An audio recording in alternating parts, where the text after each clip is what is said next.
Jerusalem হচ্ছে ইসলামের ইতিহাসের একটি মূল কেন্দ্রবিন্দু।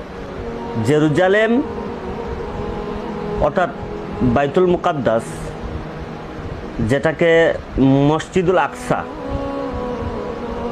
আরেকটি নাম হচ্ছে মসজিদুল কুদস। আবু দাউদ শরীফে একটি হাদিস, যে হাদিসটি এভাবে যে জেরুজালেমে ইহুদিরা প্রবেশ করবে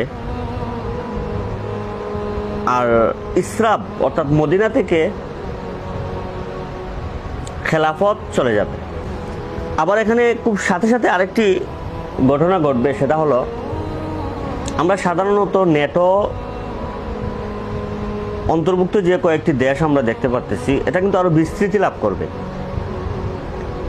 সর্বোপরি সর্বশেষ এটা ৮০টা দেশে রূপান্তরিত হবে, অর্থাৎ ৮০টা দেশ মিলে নেটো জোট সংগঠিত হবে।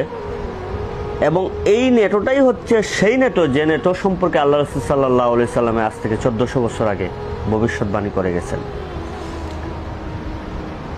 এই নেটোতে ৮০টা দেশ অন্তর্ভুক্ত হবে এবং প্রত্যেকটা দেশের ১২,০০০ করে সৈন্য।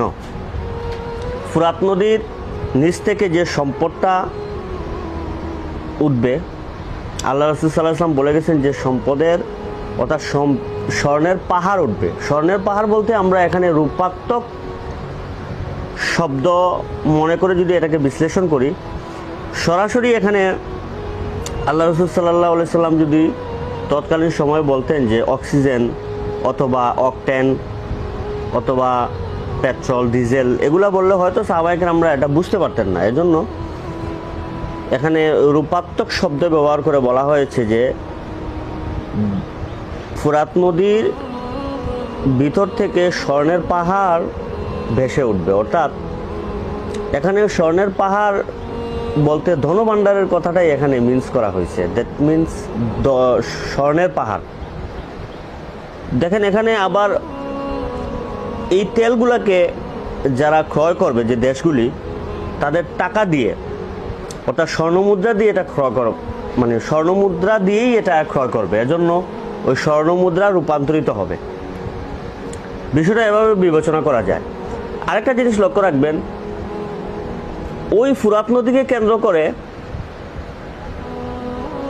দুটা গ্রুপ এখানে যুদ্ধে লিপ্ত হবে।